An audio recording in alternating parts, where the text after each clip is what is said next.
Hi, Kelsey. Hi, Will. Thank you for joining me Thank you for having this me. morning. We met during the COVID, I think about a year or 2 years ago.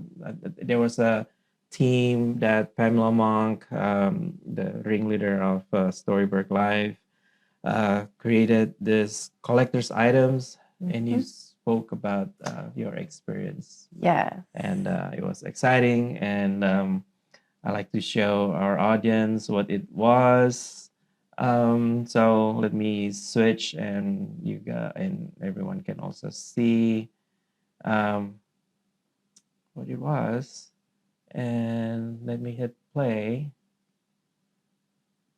So. To give you a quick idea of what kind of person I am, I'm just going to toss out a few fun facts about me. First, I love cooking. I love food. I love sharing food. If we go out to a restaurant and you can't decide what you want, I will definitely co-order and share our dishes. I love animals, but dogs are my favorite pets. I really like scary movies, but I'm also a huge chicken, so they keep me up at night. I love traveling, and lately I've been realizing how much I love stories. So here is my story. All right, so that's exciting. So going back to being in your story, you mentioned that you were a nomad. Yes. You had been and you traveled in so many countries. Yes. So can you please name those countries? Okay. So exciting. The first country I moved to was Czech Republic. I lived in For how long? 18 months. I lived in Prague for 18 months. That was when I began my journey of teaching English abroad. I'm so lucky I got to go do that. It literally changed my life. Prague was really amazing. I met some of the best friends of my life there. Actually, one of the women I met there, I live with today, and she's like my sister. So really good connections. Also, Prague's just a very beautiful city. It's one of the few places that actually remained intact during World War II. So when you go there, there is a lot of history, beautiful buildings, beautiful architecture. It's really amazing. Then after Prague, I moved to Vietnam for 2 years. I lived in a city called Haiphong. It's in northern Vietnam. It is not a tourist city, but it is, the way I always describe it to people is it is a city of 2 million with no McDonald's. It's incredible. Yes. It kind of felt like a village that just kept growing, but I really loved it there. The people there were so kind and welcoming and warm. And honestly, that whole experience was just an adventure. You know, we rode the motorbike every day. We went to the markets. We haggled with the women.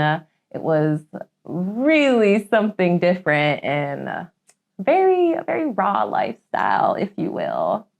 And then after that, I moved to Japan for 3 years. I lived in a city called Gifu, which is in central Japan. It's like right on what they call the Japanese Alps, this huge mountain range. And it was just such an ideal little lifestyle. Me and my husband lived in our traditional Japanese house. We taught at an English school. And then on weekends, we would just live our little small town fantasy, walk to the grocery store, get a little treat, go to the mountain, walk up the mountain, come down, go to a cafe, get our little curry rice and our lattes. And it really was a dream living there. So how many months were you in Gifu? I was in Gifu for 3 years. 3 years? Yes. So that's about, when we lived in Japan, it was really funny because what everybody told us was, if you stay longer than 3 years, you are not leaving. And we made it just the 3 years. And if you listen to my story before, we did try to stay, but we had to come home. Wow. So that's kind of where our world travels ended. We came home and we decided it's time to put down some roots. And that was when I decided to go back to school and become a librarian. And that's actually when we met you. And that's when I told my story. And now it's been about 1.5 years, 2 years later. I have graduated with my master's in information and library sciences. I am a programming and outreach librarian at the Mars Library, which Mars is a small little borough, just a little bit north of Pittsburgh, about 30 minutes on 279 to 79. It's a really cute little town. It's named Mars after the planet, and they really lean into that. Their town mascot is an alien. There's a UFO statue on the main strip of town, but it's a very small town. You can walk from one end of the main street to the other end in about 10 minutes. Wow. It's a really cute little Yeah, community. that reminded me that Ross, your husband, spoke in our last DMZ, and he mentioned that, oh yeah, you're not able to come because there's a UFO-related event. Yes. Okay, so part of my job is I put on programs for the library. And one day my director came to me and said, oh yeah, this Fred guy called.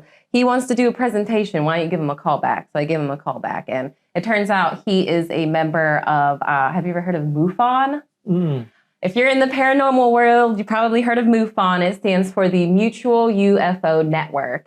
And it's like this organization across the country, I think maybe across the world. And basically everybody's just really into UFOs, investigating them, studying them, sharing their findings. So this man was a member of UFO. MUFON. I think he was actually the leader of one of the chapters. So he came to the library and gave a presentation on UFOs. And it was very interesting. I don't know if I'm a true believer, but I like to think about it. Yeah, especially with the recent disclosure of UFO stuff in Congress and stuff, right? Oh, yeah, that's right. They just had that big press release about, there were items, non-human organic. Right. And all those unknown, unidentified, I don't know. I don't know what they call it anymore. They call it UAP. I think it's unknown or unidentified or aerial phenomenon. Yes. Yeah, but that it was on the radar. It was followed by one of our, one of those fancy jet fighters tried to catch it, and they could not. And this UAP just showed up in almost like two different locations, like hundreds of miles away within seconds. Like, this is impossible, right? Ooh, creepy. Yeah. All right. So going back to being nomad. So as a nerd as I am, I know this pattern there, like 18 months, 2 years, 3 years, right? Yes. So I guess it would have been, I don't know, had you had a chance to go another one, then it's going to be 5 years or something. Right. Well, probably 5 years in Pittsburgh. Probably 5 years in Pittsburgh. Yes. I mean, we've been here for about 2 years or 3 years now. And I'm definitely feeling that okay. It's like all right, I have to, should we go somewhere? Yeah, I get a little antsy, but honestly, I do want to stay here. My family lives in the area. I'm actually from a small town south. If you go on 51, you can find it. It's called West Newton. It is another small borough. It's right on the Youghiogheny River. Actually, if you take the bike trail, I forget what the official name is, but there's a bike trail around here. It's very famous. Yeah, if you take that, you go right through West Newton. And it's just very small town vibes, but it's a cute little town. And so I'm from around here. I would like to stay here just for a while. And, it's nice to spend time with my family. My sister, she lives just in Castle Shannon. She has a couple of kids, it's really nice to spend time with them, and they grow really fast. So I think we're trying to stay here, although I do really miss traveling. Yeah. It's kind of tough, but it's also, if you want to start settling down, if you want to buy a house, if you want to start a family or any of that other stuff, traveling all the time really isn't a good way to do it, because, when you work those jobs abroad, those teaching English jobs, you make enough money to live comfortably in the country that you're living in, but not quite enough to really start saving. And you're not really in the American system, so you're not paying into Social Security. You're not working on your 401k. You're not doing any of that stuff. You're kind of just gallivanting a little bit. It's like live for today, right? Yes. So, how did you decide that you wanted to teach English abroad? So, how did that happen? Because I grew up in Indonesia, right? And I saw English speaking teachers a lot. I live in Jakarta, and a lot of this, even like a small like they call it English courses, right? They're everywhere, and some of them have like a English speaking teachers. Yeah. And so I was wondering, like, So young Kelsey was a very spontaneous young woman. And basically what happened was I graduated college. I wasn't really that focused on a career when I was in college because up until the age of 22, my whole focus of my life was swimming. I was a swimmer. I did sports. I started at the age of 6. I was pretty good at it, and I was able to get a scholarship for college that paid for everything. So when I graduated, I was free from debt. Hooray! Wow, That's been a really good swimmer. yeah. I had some records. Anyways, so I was lucky enough to graduate without debt, which is huge for somebody of my generation. Huge, a lot of freedom with that. But I didn't know what I wanted to do for a career. My mom was an admin for a construction company, and she's like, well, we need a flagger. You'll make good money, so why don't you come flag? So I was like, yeah, sure, whatever. And I did that for about a year. And like I said, no student debt, good money. So it all just went into my coffers. I swear I'm getting to the point. It all just went into my bank account. I was living at home, working construction, which is, for a woman, it's a little tough. There's definitely a type of construction worker. The stereotype does come from a place, I will say that. Right.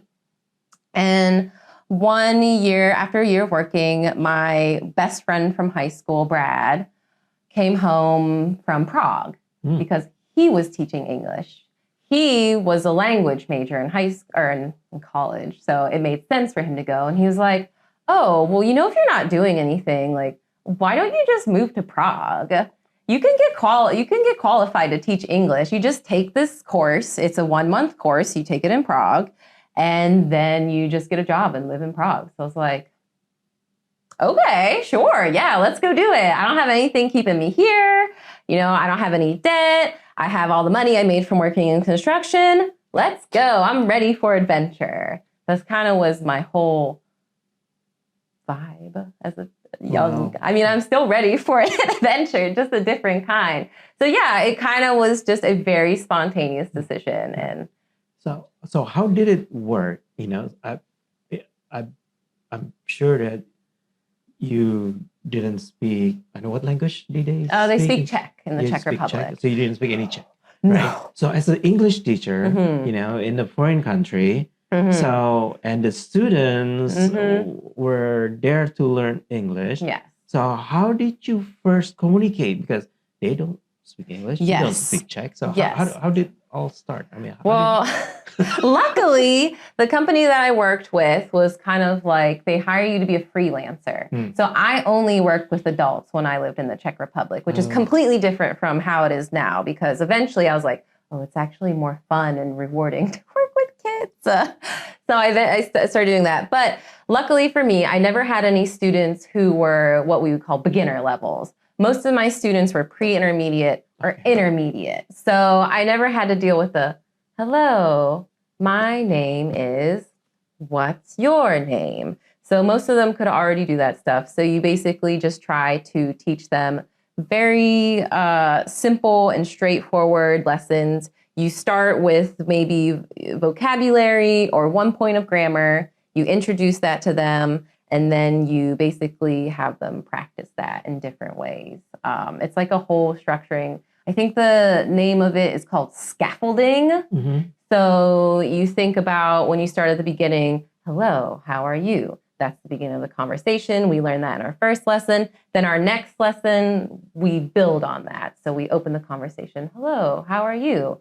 Let's focus on how are you? Let's do our emotions today. And so you are taking the skills you already had and build on that. And that's kind of the whole, that's like the whole structure of teaching English is you start with one thing and you just keep building and building and building.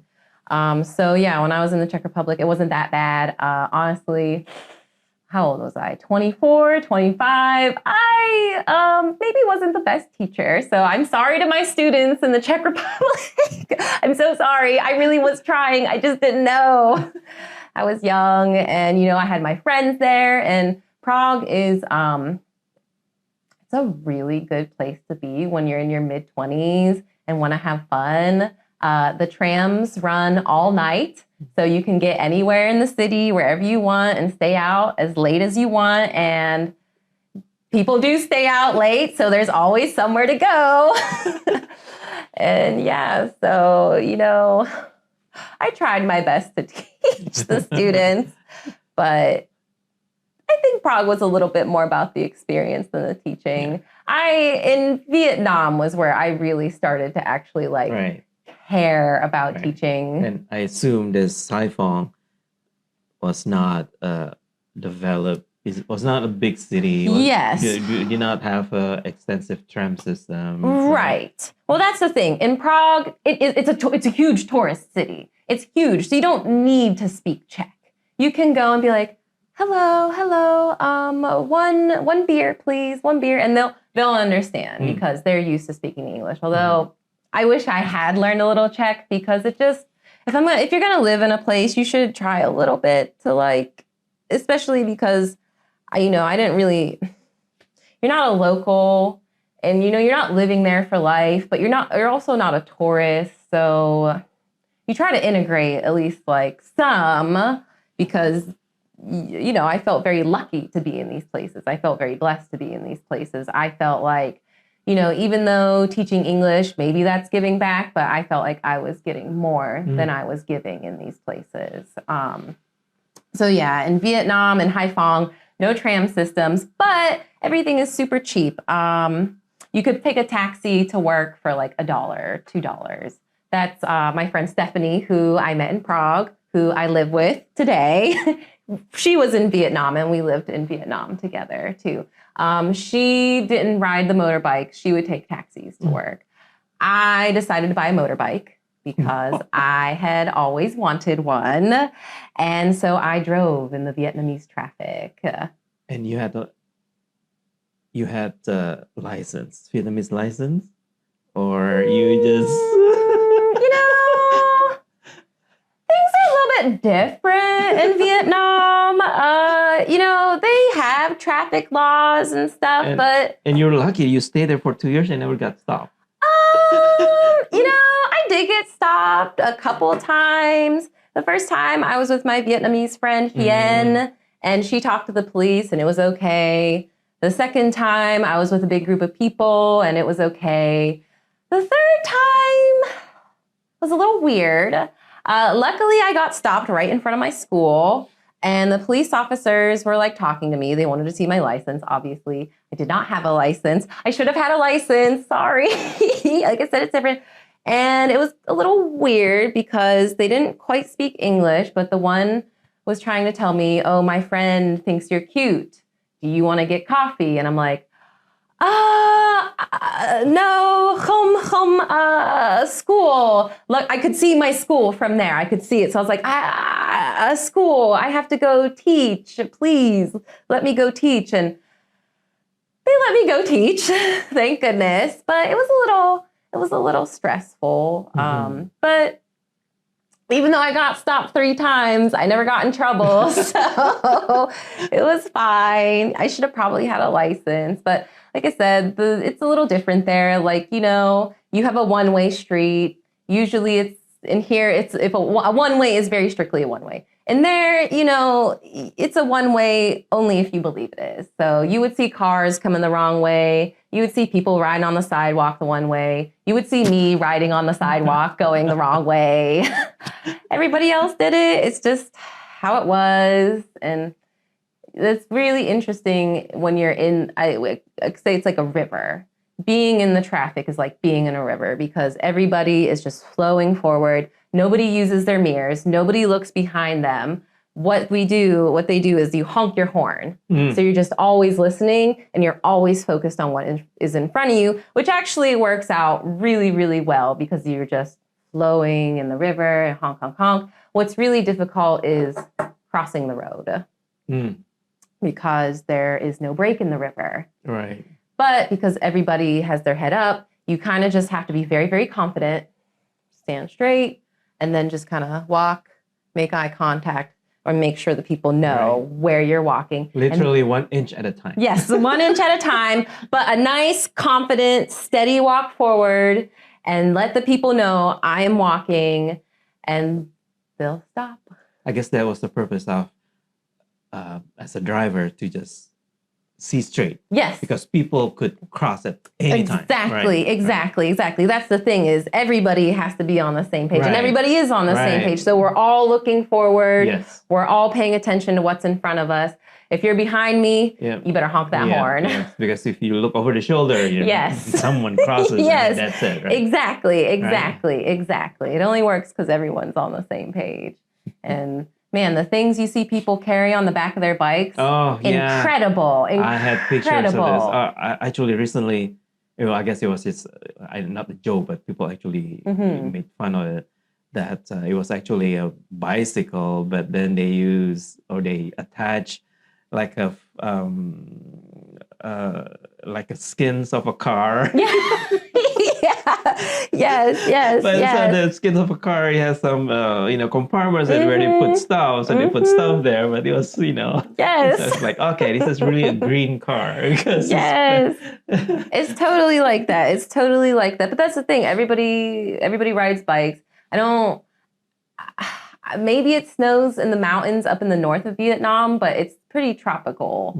So they didn't really have a snowy season. There was rainy season, and then actually a really interesting season that I hope to never experience again called mold season. Oh, wow. In which it's kind of like right after rainy season or kind of like during rainy season where it's raining and it's raining and it's raining and everything is so humid, but it's not hot enough to dry everything up. So there's just moisture on everything. Like I remember just touching the wall of my bedroom and like water on the walls. And then the mold comes. You have to be very diligent or the mold will get you. We knew some other teachers at the school who went away for 2 weeks during mold season and came back and found every single surface, like their clothes, their bed, everything was just covered in a layer of mold. Like, it was rough. I remember being very, very scared every mold season because you're like, oh my gosh, all my things, what's going to get got? So is there anything they can do other than, installing the humidifier, which is, I'm sure it's rare because it takes a lot of energy. Yeah, right? I think maybe the dehumidifier. I think sometimes we would let our air condition run. A lot of the places don't have central air, so you just have the big window unit. So I think split AC they call it. Yeah, right. So we would just let those run sometimes and just really just hope, that nothing gets moldy and look and see. And I only lost a couple items to the mold. A leather purse and a leather belt. R.I.P. So how far was Haiphong from Hanoi?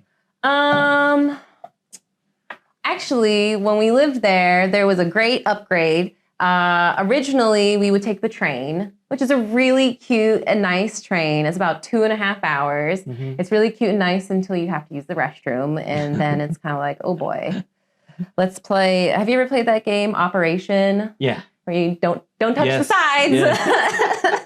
That's kind of what it felt like a little bit. But the train is really nice and you go through the Vietnamese countryside, but 2.5 to 3 hours is quite long.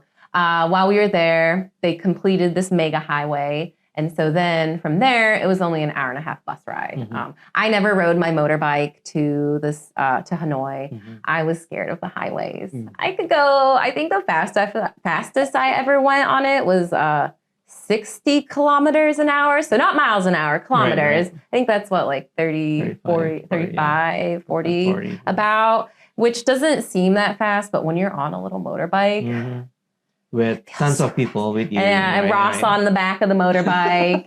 I was the driver for us, so I'm on the front. Ross is on the back, and we're just zipping around. Wow, it was fun. Yeah. Yes, I've been to Hanoi. I've been to Ho Chi Minh City. But Ho Chi Minh City was probably only 2-3 nights, but most of the time was in Hanoi. And I remember the difference, the stark difference. Oh yeah. Between Ho Chi Minh City and Hanoi, and I would think that Haiphong would be more like Hanoi, or probably even less. Oh yeah. Right. Yes. Well, which part of Hanoi did you go to? The Old Quarter? Yes. Okay. It was so lovely. Yes. Yeah, and there's some coffee were quite Frenchy, Yes. Also the decor, and also the furniture. Yes, and yes. The windows. You can definitely sense the French influence. They call it French Quarter. Right. And I think one of the most famous, well, maybe not famous, one of the most well-known Vietnamese foods, the banh mi, that's from French inspiration. Right, baguette. It was like, yeah, wow, the did you get baguette? Yes. I will say, though, interestingly enough, some of the best baguettes I've ever had was in Vietnam. They were so good, and they were so cheap, too. I remember buying this one baguette. It was like this long and this wide, and it was like 20 cents. So everything's so cheap. But, Haiphong is definitely more like Hanoi in the Old Quarter. Just a lot of, I don't know how to describe it. Some like big buildings. But what's really interesting about Vietnam and Vietnamese architecture is that it's really expensive to buy a lot. So what people will do is they'll buy these thin little spaces and then build them up very tall. Yes. That was the first time that I saw that, that kind of architecture. Yes. It's like, wow. Yes, it's really tall and but skinny. then, I found similar treasures here in Pittsburgh. Yes. Oh, yeah, we got the tall skinnies for sure. Actually, I think I saw a couple, I don't know, uptown. I think they had some disconstructions, right? I think there was one, I guess they refused to sell it to the developer. So, they ruined everything. And then there's like this tall, tiny skinny. little. And I was like, that's like Vietnam. Gosh. Yes. Did you have any food in Vietnam? Do you remember anything tasty? It was funny that I love eating fried rice. Oh, of course. Especially they have this fried rice with the salty fish. Oh yes. Right. Yes. But when we were there, we still don't speak Vietnamese, but we were over there.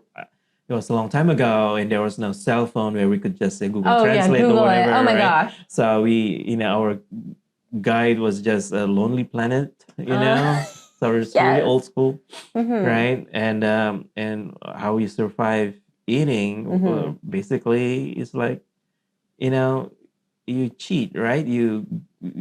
We went to our neighbor's table and said, that one, this one, please. Yes. And some of them were confused because we are Asians and we look Asian, and so and they're of course they start speaking Vietnamese. Right. And it's like that. Right. And then there was a restaurant. I didn't remember the name, and it was in the middle of Hanoi. I don't know. Probably it's not true. It's not in the middle, but it's just in Hanoi. Right. And it's like 2 levels, and they sold their food like they're like a sitting down, like they have all these kiosks, and where we just go there and you pick and point, right? Oh yes. I love those places. Yes, and we don't have to speak. We just like that. It's super easy. Yes. We love those places. I think we called them. What do we call them? Food box. Although my friends called them Grandma Clutchy Clatchy because they always had their little food carts. Those places are my favorite. There were a couple right across the street from our school, and it was so great because you get your little cardboard rice box. That's what we call them, rice box, because they give you your little styrofoam container and your rice. And then you just go and you scoop up whatever you want. And then you give it to usually the grandma who's running it. And she tells you how much. And that's it. I think the only challenge at that place was that when you order drinks, I think that you have to order drinks from a waitress. Yes. Right? And it's like, that one, please. Please. Yes. And the whole the whole street food culture is like just a different ball game too, because I feel like when you go to a restaurant here, you sit down, you politely wait for your waitress, she comes over, how can I help you? But in Vietnam, like, you will not get served unless you made it known that you want served. So you sit down at your table, you have to find the waiter or the waitress, make eye contact, then chi oi, call her over, and then they will come. That it seems rude, but that's just how it is. Yes. That's just how it is. Yes, that's why we love, we had this Lonely Planet because they have all this information. This is what you should do. Yes, it's probably rude in your country. Yes, but it's but okay it's not. It's okay. It's okay. They just have so many people to serve, and they're doing that for being polite because they want just you enjoy your meal. Right. And they don't bother you. Right. Sometimes over here is kind of nuisance too. Like every 3-4 minutes, they come by for water, right? Right. Or it's the opposite where you're like, okay, where's the waitress? Okay, I'm hungry, please. Right. Yes, there it's like, all right, you want the food, you got to call for the food. Right. I feel like in Vietnam, something that I really liked was it was a lack of saving face. People were just very honest, and I really appreciated that because you never had to go away from a conversation being like, what did they mean by that? What did they mean? I don't know. In Vietnam, I cannot tell you how many times my coworkers, I come and be like, Kelsey, you look tired today. I'd be like, yep, I am tired. Thank you. I had one coworker be like, Kelsey, your hands are so big. They are like a man's. And I'm like, thank you. Sure, Okay. It's not rude. It's just an observation, right? Why is it bad to have big hands? It's not bad. It's only bad if I think it's bad. It's just very direct. And like I said, Vietnamese people, very kind, very welcoming. One time, me and some friends were going to this big grocery store called Metro, which is one of the only places you could get like good cheese and stuff because that's not. Oh, really? That's surprising because French eat cheese. The French eat cheese. I think that's where they got the cheese. But honestly, like the dairy products are not. They are not. You can get your little yogurt drinks, but I remember there was, we called it Vietnamese Walmart. It's this place called Big C. Oh man, Big C was just a weird experience in general. You go in, you park your bike in the garage that's outside, you go up the escalator. If you have a purse, they put it in a plastic bag, and then you carry it with you in the plastic bag. Make sure you don't steal anything. Yes, to make sure you don't steal anything. And then they have the little jingle playing over the radio, which I don't know the words because it was in Vietnamese, but I always remember Big C. I always remember it. And oh my gosh, can I share with you one of the craziest things I saw in Vietnam? And it's a little crude, so I'm so sorry. But this is just to explain to you just how I don't even know how, no barriers, no boundaries. I was in the food section, the produce section of Big C, and I looked over and I saw a Vietnamese woman kneeling in front of her. He had to have been too old for what was happening. He must have been 10, at least 10, because she wasn't kneeled down that low. And you know how in the fruit department, there are like the plastic bags that you put your produce in? Right. And they had like smaller ones there too. She was holding the small produce bag on the boy and he was peeing into it. Oh. In the produce aisle. Right. And nobody batted an eye. And that just is what was happening. Yeah. And I was shocked, but that's just, I was not expecting to see that at all. I told you it was a little bit crude, but that's just what happened. Yeah. And that was, wow, I haven't thought about that for Not in the produce section. I saw it Not in the produce section. Yeah, I saw it everywhere else. But Oh yeah, in the street. Yeah, oh yeah, that's street, something. You would see the kids just like mom helping them pop a squat in the street to use the bathroom.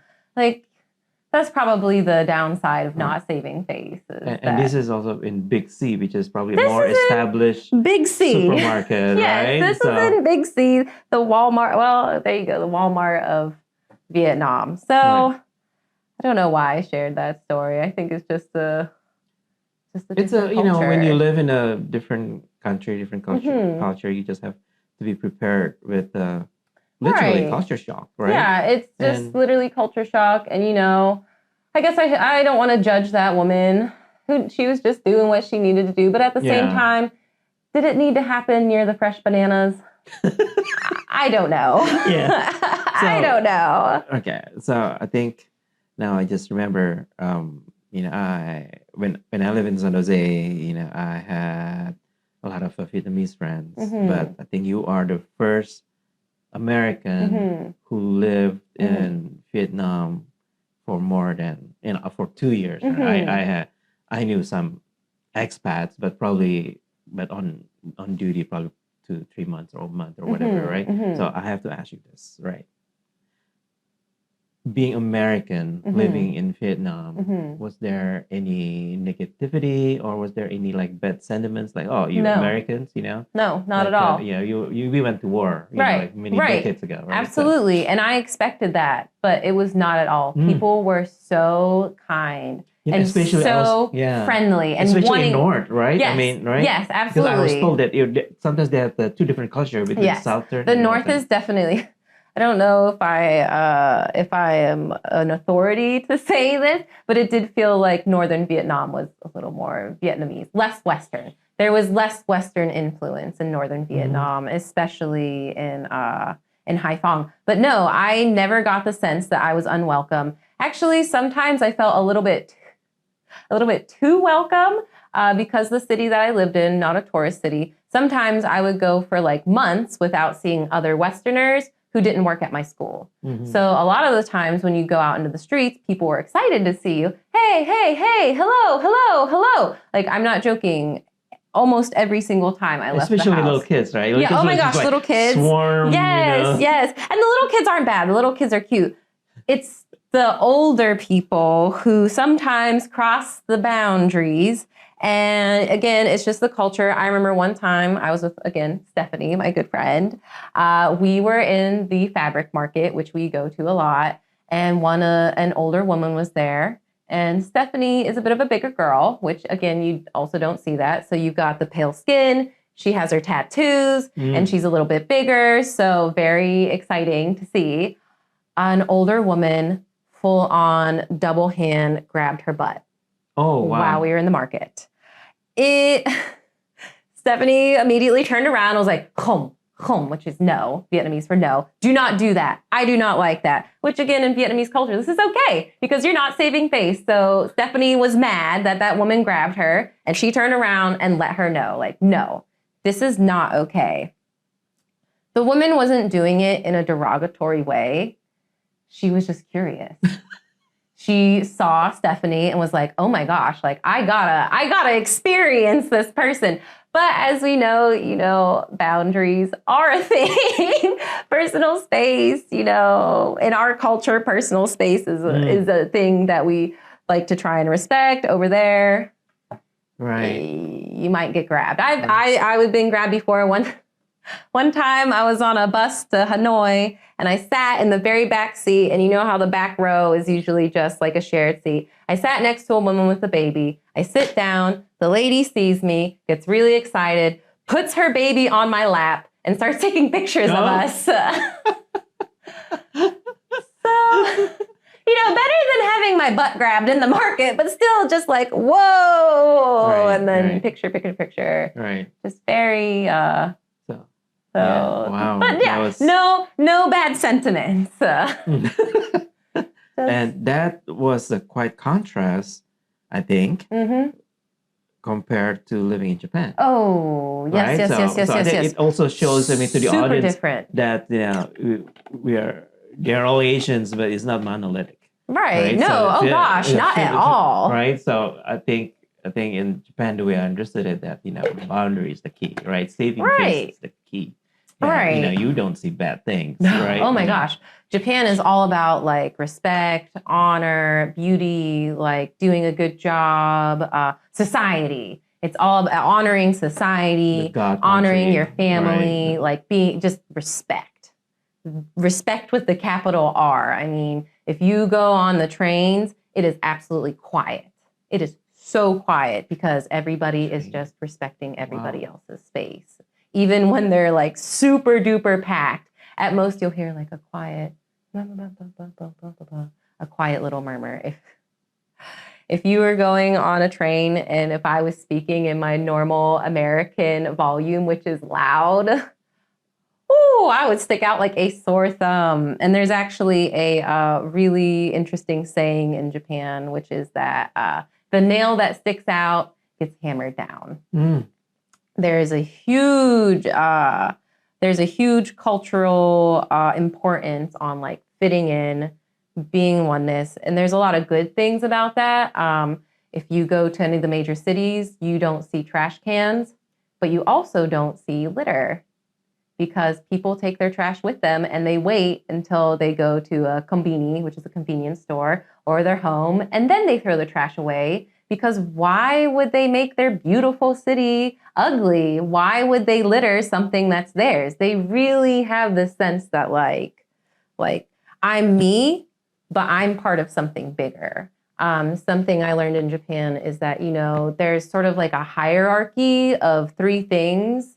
You have yourself, you have your family, and you have society. Kind of in America, it feels like that hierarchy, the most important is the self, then your family, then society. I know that's not the same for everyone. I know everybody has different things. I'm so sorry. I'm just speaking in generalizations here. Personal experiences. And it is so hard. This is like conversation. I'm not saying everyone's like that. Please, I'm sorry. But in Japan, it goes society, family, the self. So there is... in one way, it's good because everybody is working for the greater good. In one way, it's bad because if you are different, if you are that nail sticking out, you will get hammered down. Sometimes I don't think there's a lot of space to be yourself. And when you see the people who are themselves, they really, just from what I've seen, the people who break from society break hard.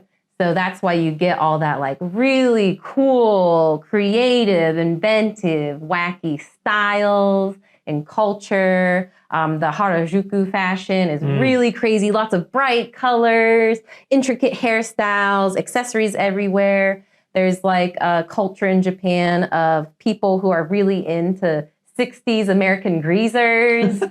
We saw some once in Gifu. It was so cool. They had their big slicked pompadours, their leather jackets, their steel-toed boots, the girls in the hula hoop dresses doing their little like style, their motorcycles. Wow. So you can find people who are like you in Japan. But, if you're loud on the train, you'll get dirty looks. But that's what something's very interesting too, is that they're so concerned with saving face that a lot of the times they'll be like, oh, sumimasen, quiet please. Instead of being like, hey, could you please be quiet? And I think if you're in Vietnam and somebody actually, one time me and Stephanie did get shushed in Vietnam by a little boy. He was like, please be quiet. In Vietnam, we are quiet. And me and Stephanie looked at each other like, what? Excuse me? In Vietnamese or in... Are you sure? This was in Vietnam. This was in Vietnam. I know. The boy was speaking in Vietnamese. He was speaking in English. He was English. Oh, wow. Yeah, he was speaking in English. And he told us to be quiet. So he must have been being like really, really loud. Yeah. But the fact that he spoke in English means that probably he grew up somewhere else with a different culture. Maybe. He's American. Maybe. But some Vietnamese kids kids were pretty good at English. A lot of the people try to get their kids speaking in English because it does open a lot of doors. That's why the parents send their kids to English classes. But yeah, in Japan, if you're being loud and obnoxious, like you might just get the quiet. Quiet, please. Arigato. Gomennasai. Like very, very polite, very safe face. But sometimes that's nice. Sometimes that can be a problem. I know it's a common thing where like you might ask a person like, hey, do you want to like go out sometime? They're like, yeah, sure. And then never again. In that moment, what's important for them is to like make sure you feel good. And if anybody else is watching, they don't see you get rejected. But then that's as far as it goes. Ghosting you. Yes. But again, I really love Japanese culture. I made a lot of good, very cool Japanese friends there. I befriended one of my students. He was a 70-year-old IT. I don't even know what I would call him. He's a legend. He owned his own IT company. He was traveling all over the place, but he was absolutely amazing. We shared a love of food together, and he would invite me to his house. He would cook these amazing Japanese foods, and he just wanted to share that culture with us, that like beauty and elegance. And if you're watching this, Kuma-san, you're the best. I miss you. He was really, really, truly amazing. But yeah, very, very, very different culture. The public transportation, amazing. You could get anywhere. A little more expensive than, say, Vietnam, but very fast, very quiet. I think the greatest thing in the whole world is the bullet train, the Shinkansen. It's the most amazing thing ever. They are so fast. They're so easy to access. You go, you buy your ticket, you're up, and then you're on the train. And it's like flying, but on the ground and without all the BS of going through security, checking your bags. Yeah, do they have English writing that you can easily... Oh, yeah. Japan, I mean, I feel like pretty much all of Japan, except when you start to get into like the little smaller towns, it's designed for tourists. Okay, so definitely. But we were there for a while, so I did learn a little. Each place I lived, I learned a little bit more of the language. In Vietnam, I had to learn some. I had to learn how to ask for the prices and how to give prices, and then of course how to say, that's too expensive. In Japan, I just learned a little bit more. Kind of a huge nerd, so I watch a lot of anime. So, you learn a little bit from that. But just interacting with people on the day-to-day, you just want to speak the language. Japan's probably most where I felt like I lived in a community. Because as I was saying, you go to the same grocery store, so you get to know the people in the grocery store. You go to the same 7-Eleven, so you get to know the people in the same 7-Eleven. I remember I didn't know their names, but we knew each other. And like we would talk about like anime as much as we could in our broken Japanese and our broken English. Evangelion daisuki desu ne? Like, I like Evangelion. And they would have these little lotteries, which are the best ever. You buy a ticket and they would have a number of prizes. So no matter what, you got a prize. And I remember one time me and Ross kept trying to get the grand prize of this figurine. And we spent so much money on it and we never got it. And the guy was like, oh, present, gift. He had an extra one and he just gave it to us.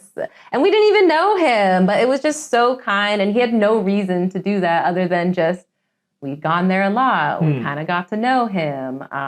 There was another place where we would go sometime.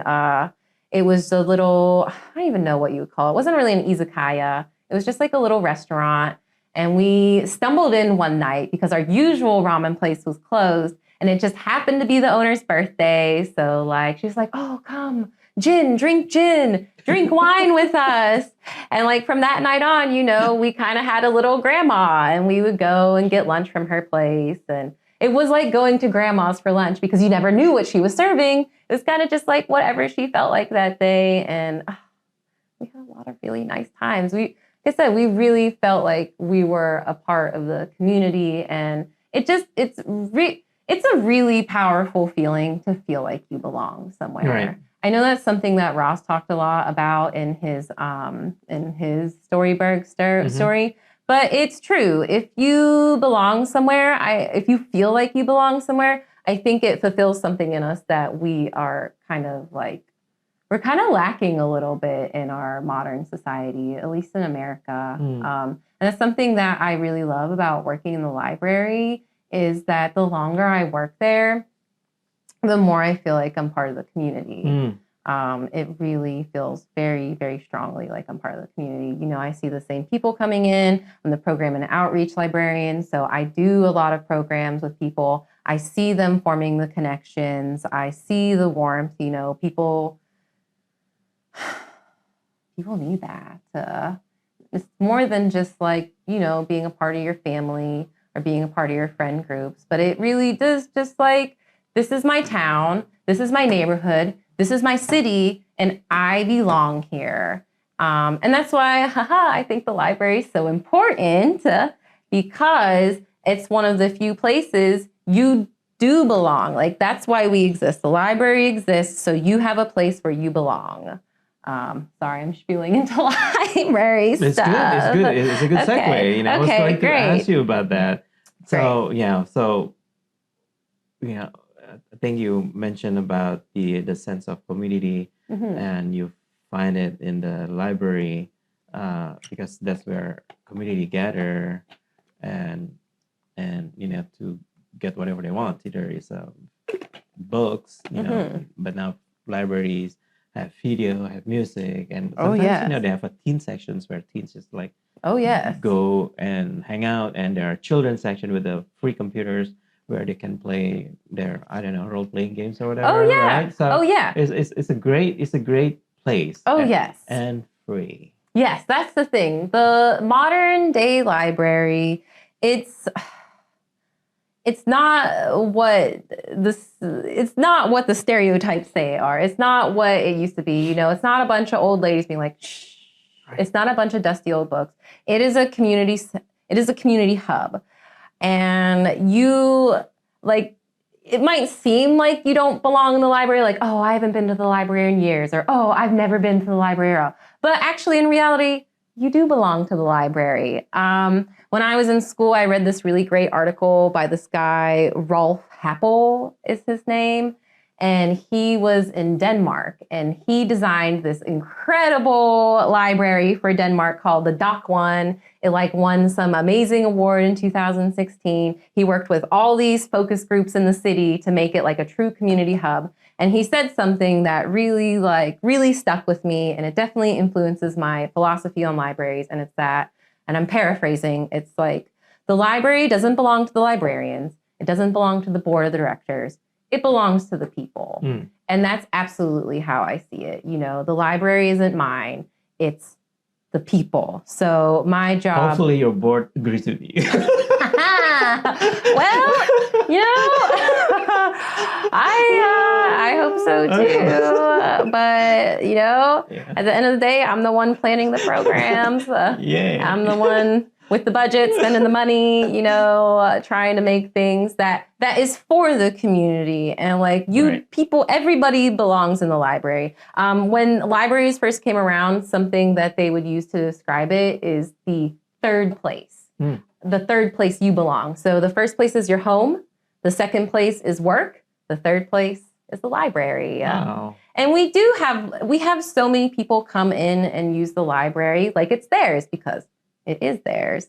You know, we have people come and do homeschooling. We have tutoring. We have people come and use the computers, coming to print things, coming to use all of our resources and things like that. And, you know, like one of the programs that I do is really cute, really silly, really fun. It's called Baby Bounce and Play. Essentially, moms, dads, caregivers, whoever, bring their babies and they all sit in a semicircle and I lead them through songs, stories. We'll play with bubbles, scarves, whatever. You know, it's really fun. It's really cute. The babies love it. I think it helps the babies socialize on something. But more importantly is the caregivers connect.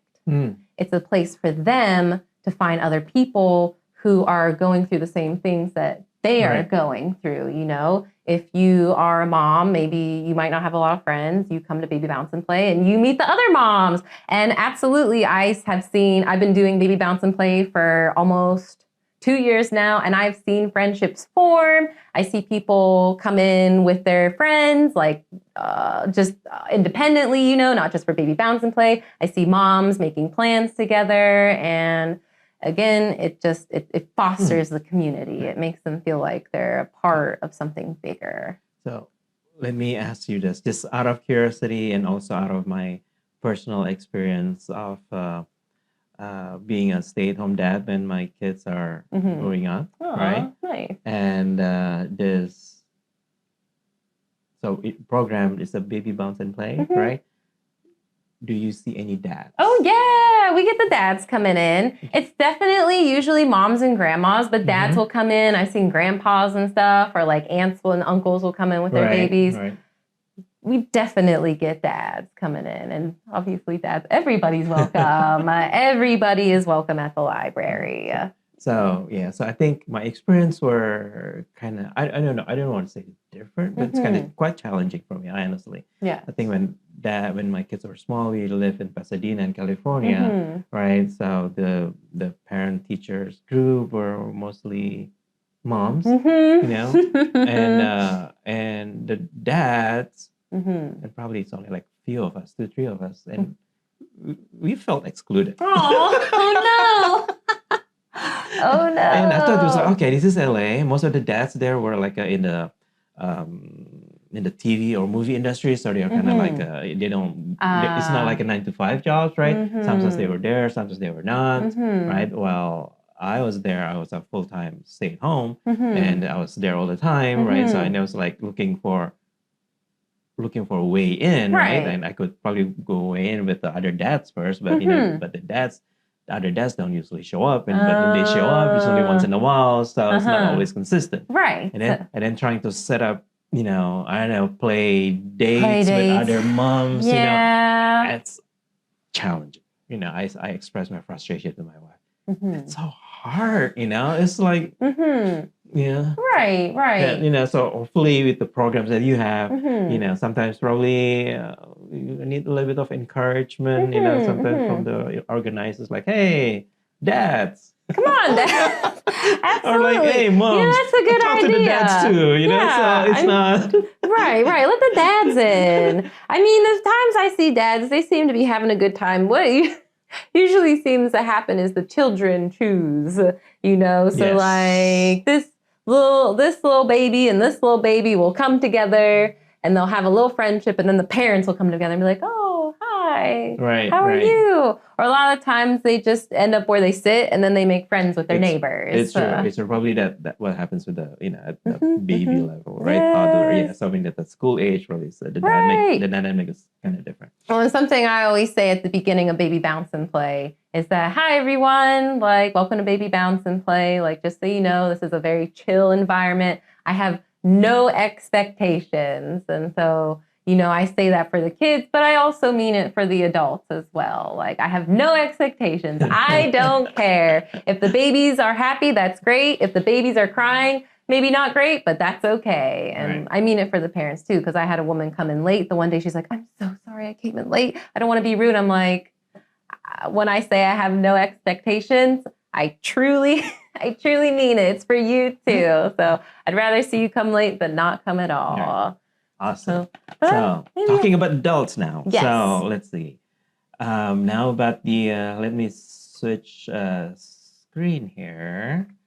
I do have screens to share with the audience. And now the first one was about top 13 most challenged books, right? Boy.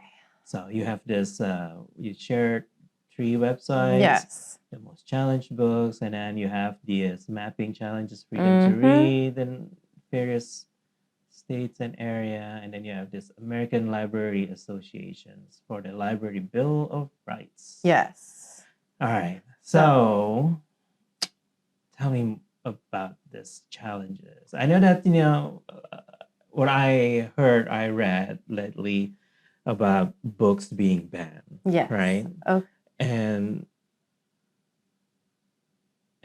this, book banning it's not new. No. Right? No, It's been certainly going not. on for a long time. I Yes. remember To Kill a Mockingbird. Mhm. To Kill a Mockingbird was Yes. banned too. Yes. Right? And then now we have more Mm-hmm. books being banned. So All right. what's your thought as a librarian? Okay, I'm gonna try and not get fired up about this because it's a hot topic. Let me tell you that.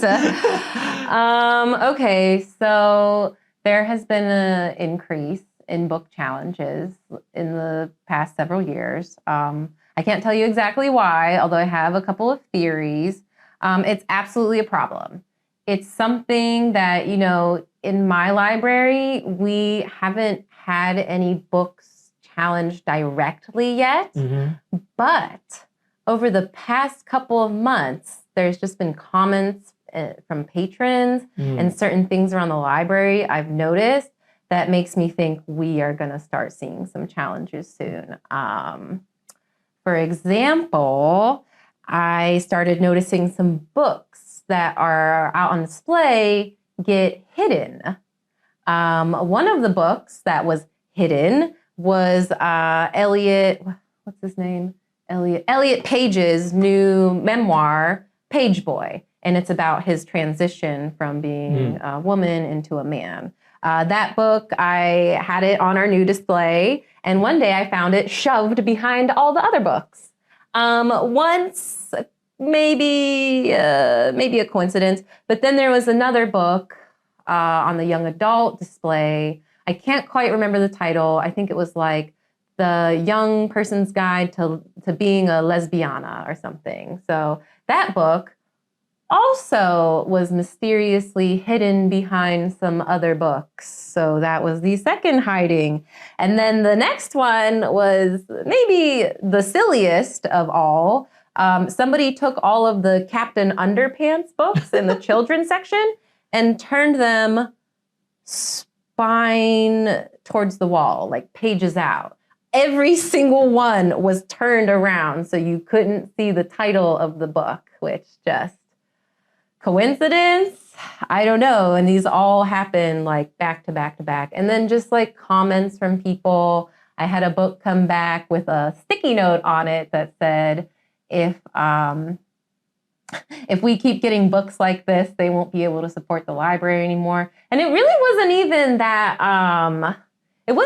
spicy of a book. It was, what's his name? It was some journalist's discussion about people he's met throughout the years. So it really wasn't even that controversial of a book, I guess.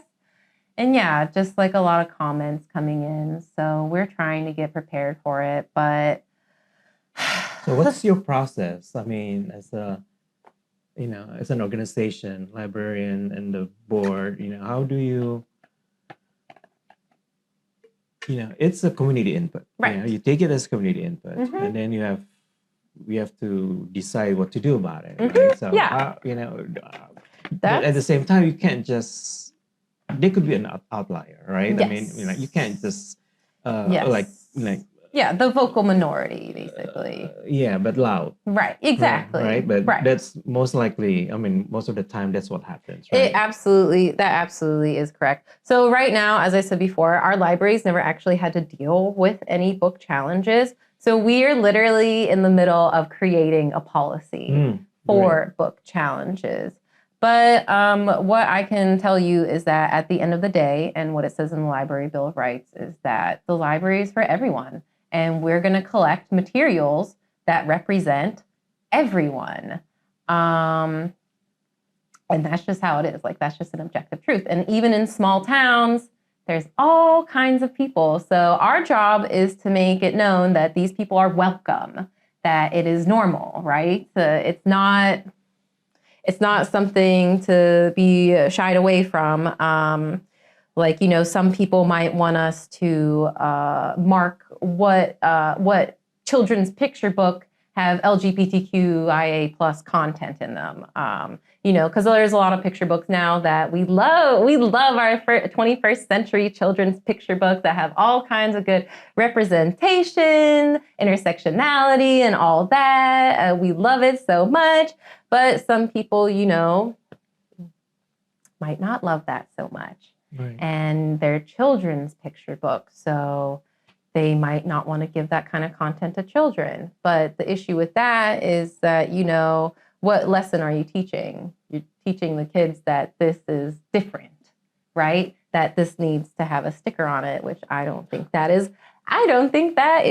the right lesson to teach. And the stick of it is, you might be like, what about the children? What about the children? What about the children? Well, what about the children? For some children, that is their lives. So we shouldn't make them feel bad if that is their lives. We want them to feel welcome.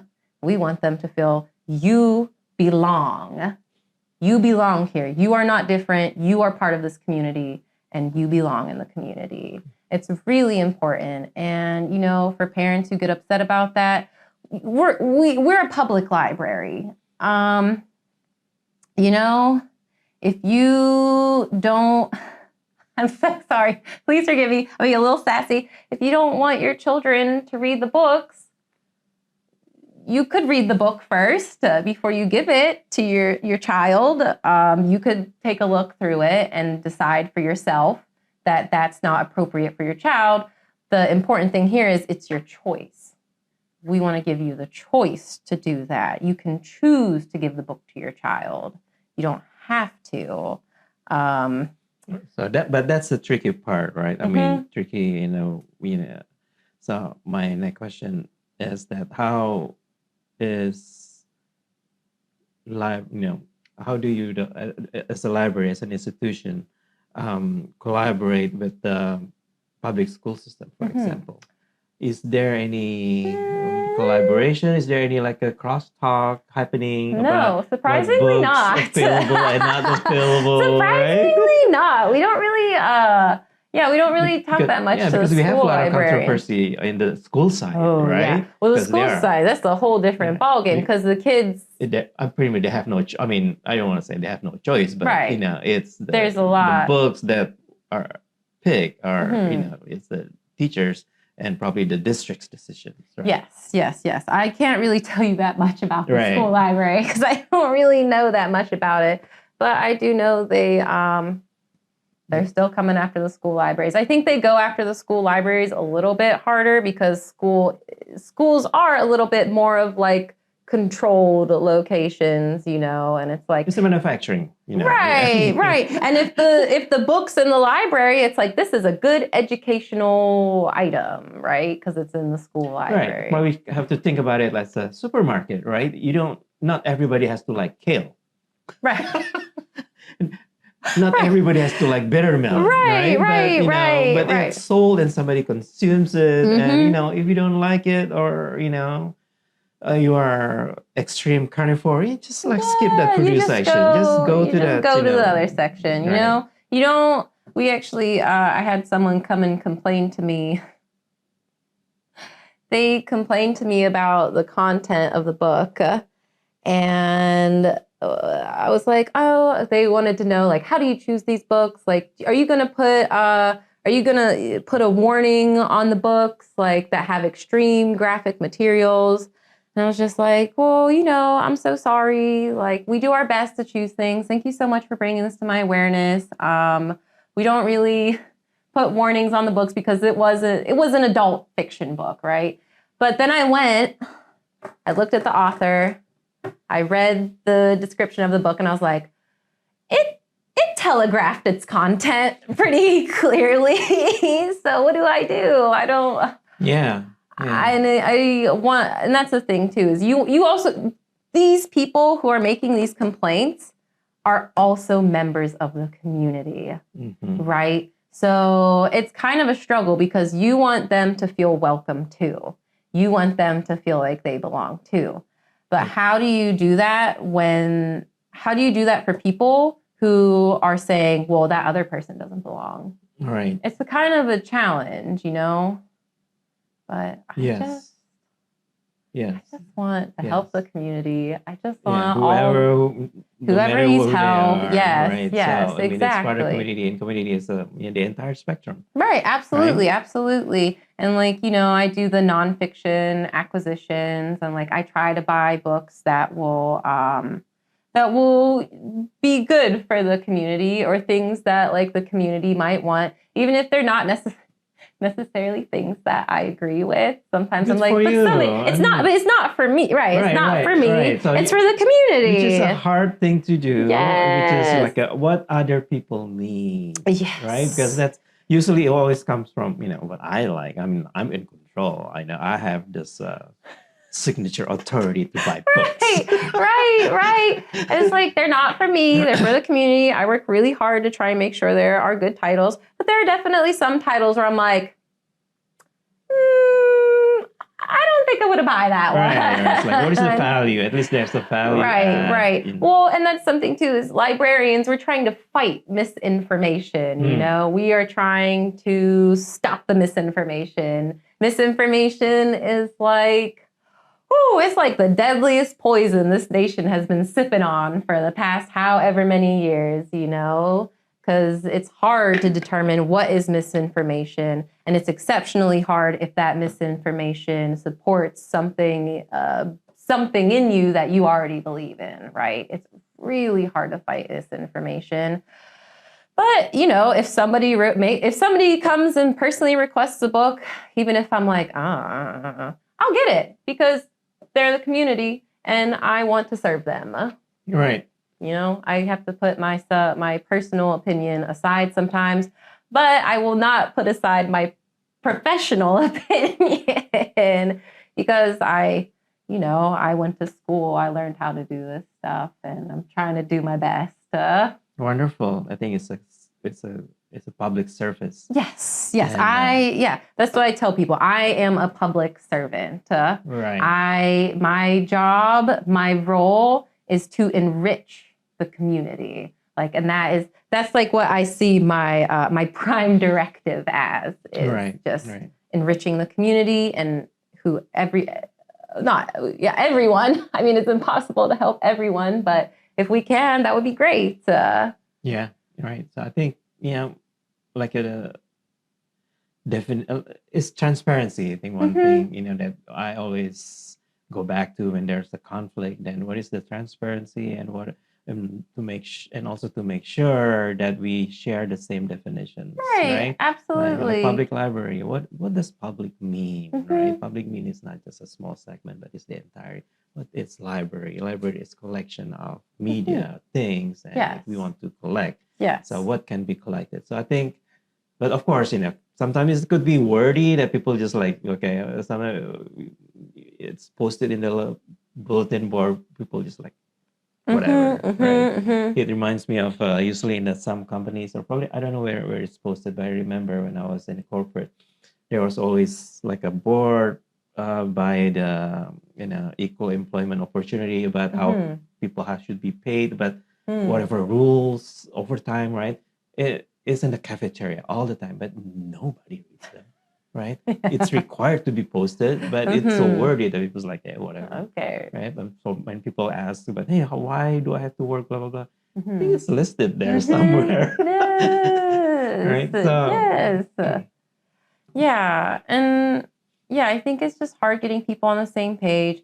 And, like if somebody has a different opinion from me, I like instead of getting mad, I just try to meet them where they're at. I try to understand like their life is different from mine. They grew up in a different situation from me. I don't know what has happened to them, but whatever has taken them down a path to this belief that they have.